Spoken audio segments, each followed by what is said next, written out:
Assalamualaikum warahmatullahi wabarakatuh. Perkenalkan, nama saya Radian Syafali Akbar, kelas 11. Saya berasal dari absen 32. Pada kali ini saya akan menjelaskan materi, yaitu yang pertama, penyebaran Islam di Indonesia dan juga Wali Songo. Nah, di sini tuh ada timer yang di-set selama 10 menit untuk membuktikan waktunya.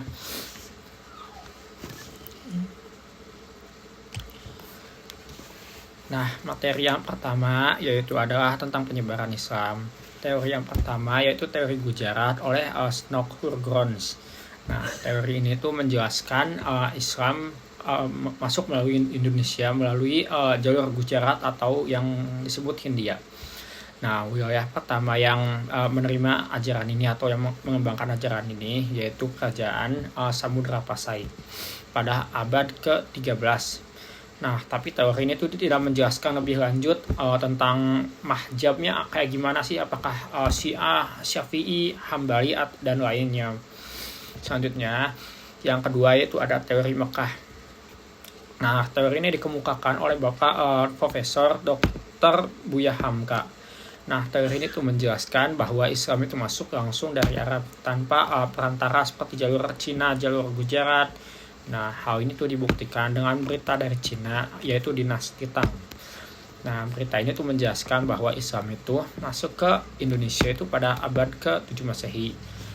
Selanjutnya, hal ini juga menjelaskan bahwa Samudra Pasai itu yang berdiri pada abad ke-13 itu bukan awal masuknya Islam ke Indonesia, tapi sejak perkembangannya Islam di Indonesia.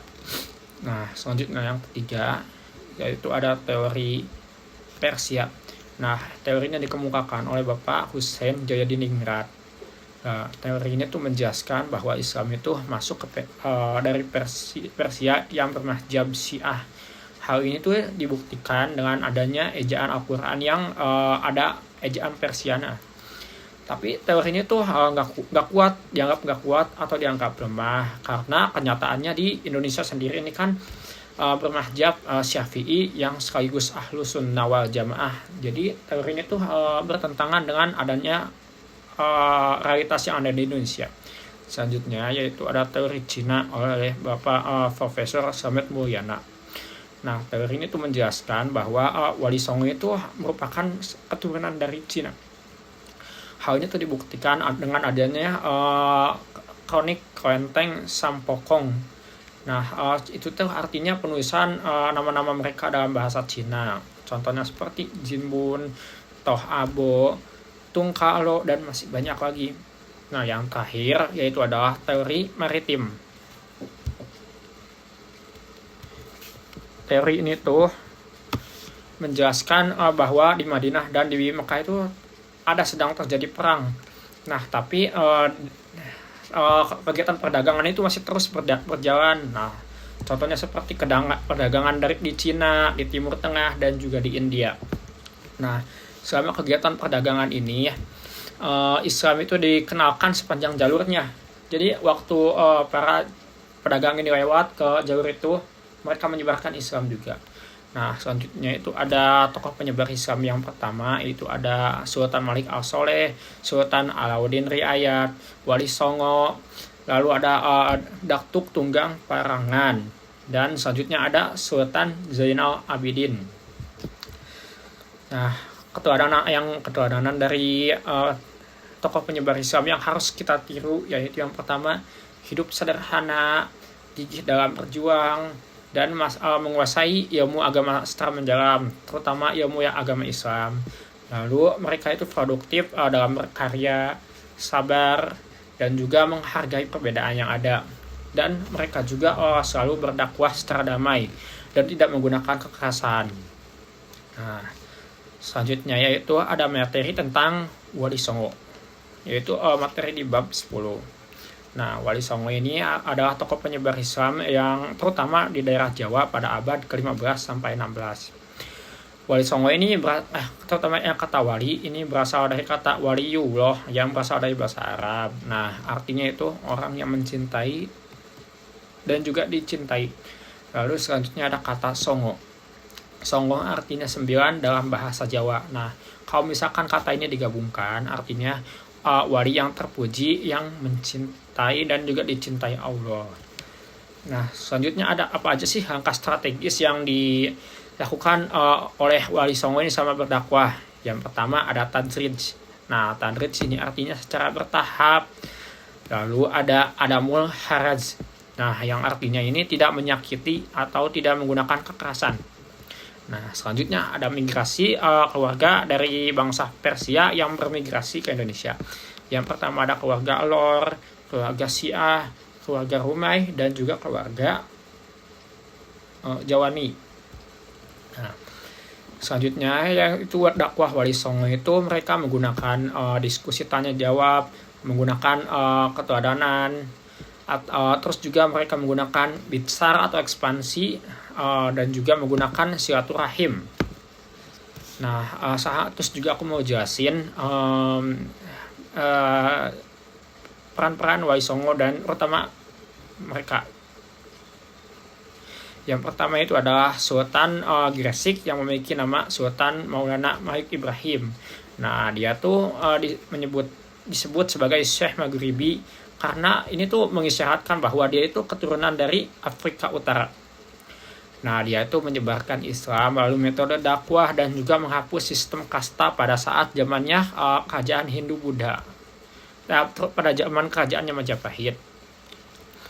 Nah, yang kedua yaitu ada Sunan Ampel. Nah, dia itu nama aslinya itu Raden Rahmat.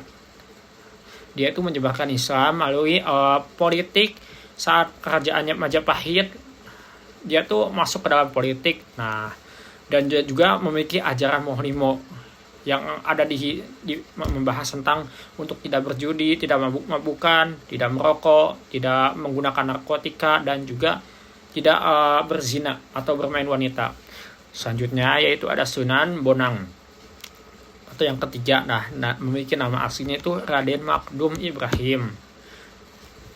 Dia tuh diberi nama Bonang karena dia itu menyebarkan Islam itu menggunakan alat musik kesenian. Nah, namanya itu alat musik Bonang. Alat musik ini tuh sejenis seperti gamelan. Nah, selanjutnya yang keempat ada Sunan Derajat.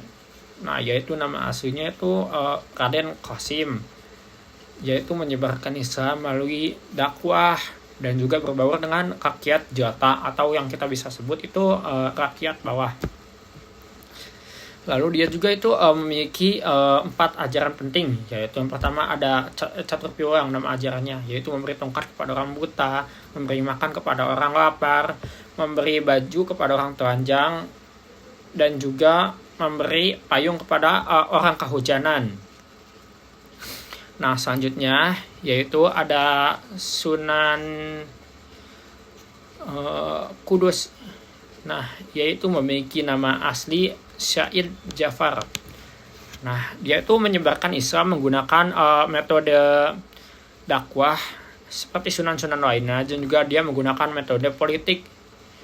Nah, saat pada zamannya itu dia tuh ada kerajaan Hindu-Buddha. Nah, makanya dia melarang memotong sapi karena sapi ini dianggap sebagai dewa saat masa Hindu-Buddha. Nah, selanjutnya yaitu ada Sunan Giri. Nah, nama aslinya itu Raden Paku, yaitu menyebarkan Islam menggunakan media pendidikan dan juga media politik. Nah, dia tuh membangun pesantren dan juga membangun Kedaton Giri. Nah, Kedaton Giri ini tuh sejenis seperti kerajaan. Selanjutnya yaitu ada Sunan Kalijaga. Nah, nama aslinya itu yaitu Raden Said. Dia menyebarkan Islamnya menggunakan metode kesenian, metode kesenian ya, dan seperti wayang kulit. Nah, yang kedelapan yaitu ada Sunan Muria. Sunan Muria ini memiliki nama Raden Syahid. Nah, dia tuh menggunakan dakwah, dia tuh pergi ke pelosok tempat terpencil. Nah, jadi artinya secara nggak langsung dia tuh berbaur dengan rakyat jelata. Contohnya seperti di Gunung Muria. Nah, tapi dia juga tetap mempertahankan dakwah sunan lainnya seperti menggunakan wayang dan juga gamelan. Yang terakhir atau yang ke-9 yaitu ada Sunan Gunung Jati.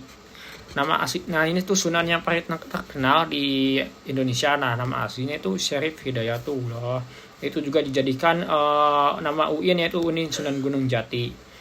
Nah, dia tuh menyebarkan Islam menggunakan media perkawinan dan juga dakwah. Kenapa media perkawinan? Karena dia tuh menikahi putri dari kerajaan Cirebon. Sekian dari saya. Mohon maaf bila ada salah kata. Wassalamualaikum warahmatullahi wabarakatuh.